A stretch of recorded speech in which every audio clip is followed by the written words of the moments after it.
என்னுடைய நண்பர் கவிமாமணி வீரராகவன் அவர்கள் அருமையான கவிதை ஒன்று சொல்லுவார்கள். வாழ்வின் உச்சியை கண்டவர் இனிமேல் தாழ வரமாட்டார். தாழ்ந்தவர் இங்கே மேலும் தாழ தரணியில் இடமில்லை. இடையில் இருப்பவர் எம்ப முயன்று இன்னும் சறுக்குகிறார்.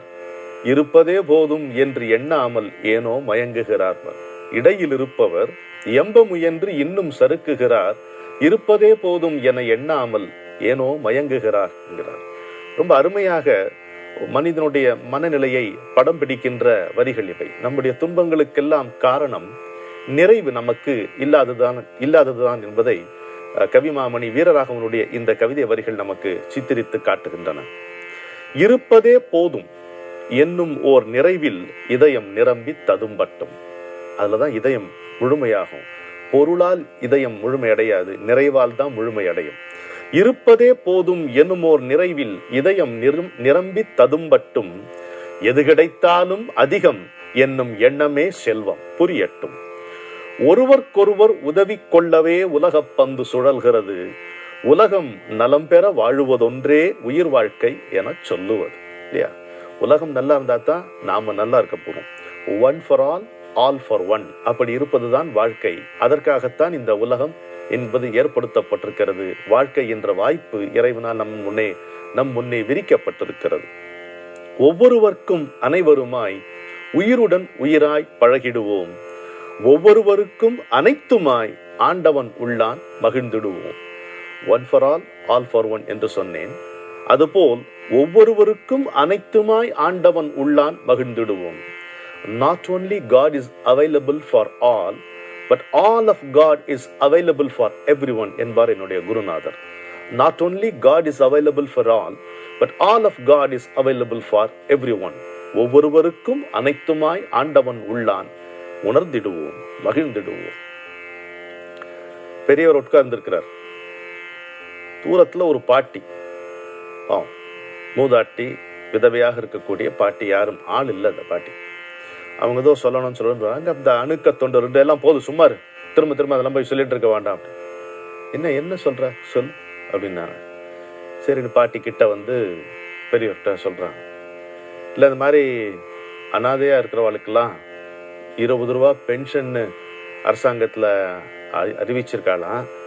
அது எனக்கு அது போட்டு வாங்கி கொடுத்தா நல்லா இருக்குமே அப்படின்னு கேட்டுட்டு இருக்கேன் அப்படிங்கிறாங்க. அப்படியா சொல்ற பாட்டி, இப்போ உனக்கு என்ன குறை அப்படின்னு கேட்டாராம். நீ மடத்துல சௌரியமா தானே இருக்க, உனக்கு தங்க இடம் இருக்கு, வஸ்திரம் இருக்கு, வேலைக்கு சாத்விகமா ஆகாரம் இருக்கு, நானும் உன்னை பார்த்துக்கிறேன், எல்லாரும் உங்ககிட்ட பிரியமா தான் இருக்கா, இது போறாதோ? அப்ப நான் எப்படி இருக்கேன் பாரு, நானும் இந்த மடத்துல ஒரு மூலையில உட்கார்ந்துருக்கேன், அவ்வளவுதானே அப்படின்னு சிரிக்கிறாராம். பாட்டிக்கு வெட்கம் வந்துதான். இல்ல அது சும்மா கேட்டிருக்காளே, அதான் போட்டு பார்க்கலாமான்ட்டு. அப்படி செய்யக்கூடாது பாட்டி, அப்படி செய்யக்கூடாது. இப்ப நீ நன்னா இருக்க, உனக்கு இதுக்கு தேவையில்லை. ஆனா யாருமே இல்லாம அனாதரவா இருக்கிறவ எத்தனையோ பேர் இருக்கா. உனக்கு இதை நீ வாங்கிட்டேன்னு வச்சுக்கோ, இது நிஜமாவே ரொம்ப அவசியமா யாருக்கு இருக்கோ அவளுக்கு இது கிடைக்காம போயிடும் இல்லையா? கொஞ்சம் யோசிச்சு பாரு அப்படிங்கிறாங்க. பெரியவா என் கண்ணை திறந்தேன் நீங்க அப்படின்ட்டு அந்த பாட்டி நமஸ்காரம் பண்ணிட்டு போறாங்க. இது பாருங்க, ரொம்ப அடிப்படையா தான் இருக்காங்க இந்த பாட்டி. ஆனா அது போதும்னு இருக்கணும்ன்றார் அவர். அந்த அல்ப சந்தோஷம்னு ஒண்ணு இருக்கு. அந்த அல்ப சந்தோஷி தான் ஞானி ஆகிறான். அல்ப சந்தோஷி தான் ஞானியா. சின்ன சின்ன விஷயங்களுக்கு சந்தோஷப்படுறவன், நிறைவாக அப்பா இருப்பது எவ்வளோடா, இது தேவையில்லை, இவ்வளவு நமக்கு தேவையா அப்படின்னு நினைக்கிறவன் தான் ஞானி ஆகிறான். அதான் இந்த பாட்டியினுடைய இந்த சின்ன கதை நமக்கு ஒரு பெரிய உண்மையை உணர்த்துகிறது. இன்னொரு நிகழ்ச்சி பாருங்க. ஒரு அரசு ஊழியத்தில் இருப்பவர் ஒருவர் எழுதியிருக்கக்கூடிய இந்த அருமையான நிகழ்ச்சி. ஒரு சபை மாதிரி கூடியிருக்கிறது. பெரியவர் பேசிக் கொண்டிருக்கிறார். பார்க்க எல்லாரும் வந்து உட்கார்ந்து கொண்டிருக்கிறார்கள். இவருடைய தமையனார் வந்து மாவட்ட பிற்படுத்தோர் நலத்துறையில இருக்கிறார். பிற்படுத்தப்பட்டோர் அந்த அவங்களை கவனிக்கக்கூடிய துறையில இருக்கார். இவர் என்ன துறைங்கிறது அப்புறம் சொல்லுவோம். பெரியவர் வந்து ஏந்திரு அப்படிங்கிறார். ஒருத்தர், உன் பேர் என்னப்பா அப்படிங்கிறார். என் பேரு முருகேசனுங்க. என்ன பண்ற? எங்களுக்கு பயிர் தொழிலுங்க, அதான் பண்ணிக்கிட்டு இருக்கோம். ஓ, லோகத்துக்கே சாப்பாடு போடுற நீ என்ன ஓகே அப்படிங்கிறாராம். அப்போ இன்னொருத்தர், நீங்க நீங்க அப்படிங்கிறார். அவர் எழுதிரு, உங்க பேர் என்ன? ஐயா என் பேரு முனுசாமி. நீங்க என்ன பண்றீங்க? நீங்க? நான் ரெவென்யூ இன்ஸ்பெக்டர் ஐயா. ஓ, அப்பன்னா என்ன பண்றீங்க நீங்க? உங்க வேலை என்ன? இல்ல இந்த நிலப்பட்டா மனப்பட்டா இந்த சர்டிபிகேட்லாம் நாங்க கொடுப்போம். அப்படியா? ரொம்ப நல்ல வேலை செய்யறேன், லோகத்துக்கு பிரயோஜனமான வேலை செய்யறேன். இதை எழுதிட்டு இருக்காரு. இந்த கதையை நமக்கு சொன்னவர் வந்து படபட படபடங்கிறது மனசு அவருக்கு. ஏன் படபடங்கிறது மனசு? பெரியவா அவரை பார்த்து திரும்பி நீங்க என்ன பண்றீள் அப்படின்னு கேட்கிறாரு. ஒரு வார்த்தையில் சொல்லி டக்குன்னு உட்காந்துடுறாரு. நான் டாஸ்மாக்ல ஒரு பொறுப்புல இருக்கேன் அப்படின்னு சொல்லி உட்காந்துடுறாரு. வேற எப்படி விவரிப்பாரு? ஐயோ, ஒத்தொத்தரா இவர் கூப்பிட்டு கேட்கிறார். ஒவ்வொருவர் செய்யறதும் வந்து பயனுள்ள வேலையா இருக்கு இல்லையா? நான் பயிர் தொழில் செய்யறேங்கன்னு ஒரு விவசாயி, சாதாரண ஒரு குடியானவன் எழுந்து சொல்லும் பொழுது அவனுக்கு எவ்வளவு பெரிய சிறப்பு கொடுக்கிறார் பெரியவர். லோகத்துக்கே நீ சாப்பாடு போடுறங்கிறார். சுழன்றும் ஏற்பின்னது உலகம் அதனால் உழந்தும் உழவே தலைன்னு உழவை அப்படி கொண்டாடுகிறார் திருவள்ளுவர். அப்போ உலகத்துக்கே நீ சாப்பாடு போடுறன்னு ஒருத்தனை கொண்டாடுறாரு. இந்த நிலப்பட்டா மனைப்பட்டா சர்டிபிகேட் கொடுத்துட்டு இருக்கிற என்னுடைய தம்பிக்கு தமையனாருக்கு பெரிய தமையனார் வந்து பிற்படுத்தப்பட்ட ஒரு நலத்துல இருக்கார். ஆஹா, பெரிய எவ்வளவு உபகாரம் பண்ற, ஏழை எளியவர்களுக்கு நீ பண்ற, அது எவ்வளவு பெரிய சிலாக்கியமான வேலை அப்படின்னு பாராட்டுறாரு. இன்னொரு ரெவென்யூ இன்ஸ்பெக்டர் நிலப்பட்டா மனைப்பட்டா சர்டிபிகேட் கொடுக்குறேன்னு அவரை கொண்டாடுறாரு. கொண்டாடும்படியா என் வேலை இல்லையே, சாராய விநியோகத்துல சம்பந்தப்பட்ட துறையில் தானே நான் இருக்கேன், இவர் எதிர வேற வந்து நான் உட்கார்ந்துருக்கேன்ட்டு ரொம்ப இவருக்கு மன உளைச்சல். ஐயோ, இதை விவரமா கேட்டு இவங்க எதிரே மானம் போச்சுன்னா எப்படி இருக்குன்னு ஆனா கேட்கவே இல்லை. அதுதான் பெரியவர். இவருடைய மன உளைச்சலும் அவருக்கு புரிகிறது. அப்ப நீ என்ன பண்ற, லோகத்துக்கு உன்னால என்ன பிரயோஜனம் என்பதெல்லாம் அவர் கேட்கவே இல்லை. இறுதி வரைக்கும் கேட்கவே இல்லை. மற்றவர்கள் இன்னும் நிறைய பேரை அவங்களை எழுப்பி உங்க வேலை என்ன உங்க வேலை என்னன்னு கேட்கிறாராம். கேட்கும் பொழுது ஒருத்தரும் சொல்றாங்க அப்படின்னும் பொழுது அவர் இந்த சபையில இவர்கிட்ட இந்த நான் டாஸ்மாக்ல வேலை செய்யறேன்னு சொல்லிட்டு உட்கார்ந்தாரு பாருங்க. அதுக்கப்புறம் இந்த பக்கமே அவர் திரும்பல. மீதி பேரெல்லாம் விசாரிச்சுட்டு பாருங்க, நமக்கு வந்து சோறு போடுறதுக்கு ஒரு விவசாயி இருக்காரு, பிற்படுத்தப்பட்டவரை பார்த்து கொள்வதற்கு இன்னொருத்தர் இருக்காரு, நிலப்பட்டா மனப்பட்டா வழங்குறதுக்கு ஒரு ரெவென்யூ இன்ஸ்பெக்டர் இருக்காரு, நமக்கு என்ன குறை, நம்ம எல்லாரும் சந்தோஷமா இருக்கலாமே அப்படின்னு பெரியவர் சொல்லும் போது இவருக்கு திரும்ப திக்குங்குது. ஐயோ, எப்படியாவது எனக்கு இதுல இருந்து ஒரு விடுதலை கொடுக்கணுமேன்ட்டு பிரசாதம் கொடுக்கிறாரு, அனுப்பிச்சிடுறாரு. ஆனால் கூடிய விரைவிலேயே இவருக்கு இந்த டாஸ்மாக்ல இருந்து வேலை மாற்றம் வேற துறையில் கிடைக்கிறது. அப்ப நினைத்துக் கொள்ளுகிறார், என்ன கருணை இவருன்ட்டு. அவர் நினைச்சிருந்தாருன்னா பெரியவர் வந்து அந்த நேரத்துல என்ன கேள்வி கேட்டு எல்லார் முன்னாடி என் மானம் வாங்கியிருக்கலாம். ஏன்னா இந்த சாராயம் கீராயம் பொய் எதுவுமே வந்து அவருக்கு பொய்ங்கிறதே வந்து அவருக்கு சகிக்க முடியாது. காப்பியே சகிக்க முடியாது, காப்பியே ஒத்துக்க மாட்டார் அவரு. இப்ப சாராயத்துல சம்பந்தப்பட்ட வேலையில் நான் இருக்கேன்னா அவர் எவ்வளவு, அவருடைய பார்வையில நான் எவ்வளவு மோசமாக தெரிவேன். அது தெரிந்தும் மற்றவர்கள் மத்தியிலே என்னுடைய மரியாதையை குறைக்காமல் இருந்தார். அப்ப இந்த வேலை மாற்றம் என்பது நான் வந்து அங்க துடிச்ச துடிப்புக்கும் என்னோட மனசு அவ்வளவு தவிச்சது. அந்த மனசார நான் அவர்கிட்ட நான் பிரார்த்தனை பண்ணேன், இந்த வேலையை எனக்கு மாத்தி கொடுங்கன்ட்டு. அவர் தான் கொடுத்ததுன்ட்டு நன்றியோடு அவர் எழுதுகிறார்.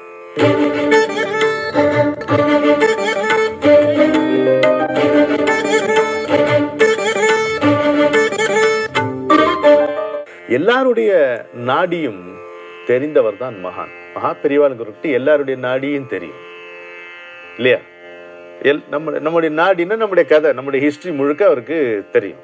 Nothing is a mystery to him. So அப்போ அவருடைய நாடி, அது ஒரு மருத்துவர் வராரு பாருங்க. மகா பெரியவாளுக்கு ஜுரம், நல்ல காய்ச்சல் கண்டு போச்சு. அப்போ மருத்துவரை கூப்பிடுறாங்க. அவர் வந்து நாடி பிடிச்சு பார்க்கணும், தொட்டு பார்க்க முடியாது. அதனால மெல்லிதா ஒரு பட்டு துணியை போட்டு அவருடைய மணிக்கட்டில நாடி பார்க்குறாங்க. நாடி பார்த்தா சரியில்லை, உங்களுக்கு ஜுரம் அதிகமா இருக்கு, ப்ரெஷர் இருக்கு, நீங்க குளிக்க கூடாது அப்படின்னு. அவர்கிட்ட போய் சொல்லலாமா? ஒரு நாளைக்கு 6 வேளை குளிக்கிறவர்கிட்ட போய் நீ குளிக்க கூடாதுன்னு ஒத்துப்பறா? எதனால அப்படி சொல்ற? உங்க நாடி துடிப்பு சரியில்லை மகா சுவாமிகளே, அதனால இதை சொன்னேன், தப்பா நினைச்சுக்க கூடாது அப்படின்னா. அப்படியா சொல்றனே அப்படின்னு ஒரு 2 நிமிஷம் கழிச்சு இப்ப பாரு அப்படின்னாராம். எதுக்கு பார்க்க சொல்ல? திரும்ப இந்த பட்டு துணியை போர்த்தி நாடி பார்த்தா நாடி துடிப்பே இல்லையா. நாடி துடிப்பே நின்று விட்டதான். எப்படி இருக்கும்? இவருக்கு அதிர்ச்சியா இருக்கும். மருத்துவருக்கு இவர் ஆறுதல் சொல்ல வேண்டியதா போச்சு. பெரியவளே, எனக்கு புரியலையே, நாடி துடிப்பே இல்லையே. அவ்வளவுதான்டா உடம்புங்கிறது. உடம்புக்கு ஏதாவது வந்தா அது உடம்பே பார்த்துக்கும். பெரும்பாலும் அதுவே பார்த்துக்கும். எல்லாத்துக்கும் நம்ம மருந்து சாப்பிட்டுன்னு அவசியம் இல்லை. எல்லாத்துக்கும் மனசு பயந்து கொள்ள தேவையே இல்லை. அதுவே தன்னை கவனித்துக் கொள்ளும்படியாத்தான் பகவான் அதை படைச்சு வச்சிருக்கான். அதையும் புரிஞ்சுக்க மாட்டேங்கிறேன் அப்படின்னாராம். எல்லோருடைய நாடியும் அறிந்தவர்க்கு நாடி துடிப்பும் இருக்கிறது, நாடி துடிக்காமலும் இருக்கிறது. அவருடைய நாடி துடித்தாலும் அவருடைய நாடி அறவே நின்று போய்விட்டாலும் நம் அனைவருடைய நாடி துடிப்பை அவர் எப்போதும் அறிந்தவராகவே இருக்கிறார் என்பதுதான் அவரை மகா பெரியவாளாக வைத்திருக்கிறது. இதை நம்ம புரிந்து கொள்ளலாம் இல்லையா? அவருடைய நாடி துடிப்பு எப்படிப்பட்டதாக இருந்தாலும், அவருடைய நாடி துடிப்பு அறவே நின்று போய் விட்டிருந்தாலும், நம்முடைய நாடிகள் எல்லாம் அவருடைய கையிலே தான் இருக்கிறது. அதை அவர் கவனித்துக் கொள்வார் என்கின்ற நம்பிக்கை நமக்கு இருக்க வேண்டும். இங்கே நம்பிக்கையும் அறிவும் ஒன்றுபடுகிறது என்பதையும் நாம் நினைவில் வைத்துக் கொள்ள வேண்டும். அவரை நாடி இருந்தால் நம்முடைய நாடி சரியாக வேலை செய்யும் என்பதை புரிந்து கொள்ள வேண்டும். அவ்வளவுதான் நம்ம செய்ய வேண்டியது. யாரை நாடி நாம் இருக்கிறோம் என்பதை நாம் சரியாக புரிந்து கொள்ள வேண்டும். எதனை நாடி இருக்கிறோம் என்பதை சரியாக புரிந்து கொள்ள வேண்டும். யாரை எதற்காக நாடி இருக்கிறோம் என்கின்ற தெளிவும் நமக்கு வேண்டும். நாம் அவரை நாடுவோம், அவர் மூலம் அமைதியை நாடுவோம், அவர் அதை வழங்க வல்லவர் என்கின்ற அறிவில் நாம் தெளிவில் நாம் நிற்போம். அப்ப நம்ம நாடி சரியாகத்தான் இருக்கும் என்று மகா சுவாமிகளுடைய மகா வாக்கியம். கரும்பை பிழிந்தால்தான் கருப்பஞ்சாறு, உடலை உழைக்க செய்தால்தான் உள்ளத்தில் சுகரசம். என அருமையான வாக்கியம் பாருங்க. கரும்பை பிழிந்தால்தான் கருப்பஞ்சாறு. Unless you squeeze, crush sugarcane, you do not get the sugarcane juice. Like that, unless you make your body work continuously, you will not feel the taste of that sweet juice inside. The heart is sweetened only when the body is put to work, not when it is put to rest. So கரும்பை பிழிந்தால்தான் கருப்பஞ்சாறு, உடலை உழைக்க செய்தால்தான் உள்ளத்தில் சுகரசம். பாரதியார் சொல்வார், பயன் கருதாமல் உழைக்க சொன்னாள், பக்தி செய்து பிழைக்க சொன்னாள். வள்ளுவர் சொல்வார், தெய்வத்தான் ஆகாது எனினும் முயற்சி தன் மெய்வருத்த கூலி தரும். கைவருந்தி உழைப்பவர் தெய்வம், கவிஞர் தெய்வம், கடவுளர் தெய்வம்னு பாரதி வாணியை கொண்டாடுவான். எங்க பார்த்தாலும் உழைப்பினுடைய மேன்மைதான் இங்கே சொல்லப்படுகிறது. உள்ளத்துல எதையாவது போட்டுக்கிட்டு ஓயாம அனலைஸ் பண்ணிக்கிட்ட வரவே வராது, எந்த தெளிவும் நமக்கு வராது. உடலை வருந்தி உழைக்க செய்தோமானா பலவிதமான நன்மைகள் நாம் பெற முடியும். இன்னொன்று பாருங்க, முக்கியமா ஒரு வீட்டில் அம்மா அக்கா செய்த தப்புக்கு தங்கையை திட்டினா வைங்க, தங்க திருப்பி திட்ட முடியுமா? தங்க கொல்லப்புறத்துக்கு போய் துணியை தோச்சு போடுது, உழைக்குது, பாத்திரங்கள் எல்லாம் தேய்ச்சி போடுது, பாத்திரங்களை முகம் பார்க்கக்கூடிய அளவுக்கு பளபளப்பு வருகிறது. அவளுடைய உள்ளத்தில் இருக்கக்கூடிய இந்த உணர்ச்சியில் இருந்த சுமையும் அதுல போகும். Hard work is one of the best cleansers. It cleanses our consciousness. It blows away the cobwebs in our brain. எனவேதான் கரும்பை பிழிந்தால்தான் கருப்பம் சாறு, உடலை உழைக்க செய்தால்தான் உள்ளத்தில் சுகரசம். உள்ளத்தில் நாம் இன்பத்தை அனுபவிக்க வேண்டும் என்றால் உலகில் இருப்பவர்களுடைய நன்மைக்காக இந்த உடலை எப்பொழுதும் உழைக்க செய்ய வேண்டும், உழைப்பில் ஈடுபட்டு இருக்க செய்ய வேண்டும். Let us like the honey bee die in harness. அதுதான் உண்மையான வாழ்க்கையை வாழ்ந்ததற்கு சமமானதாகும் என்று சொல்லி நிறைவு செய்கிறேன். வணக்கம்.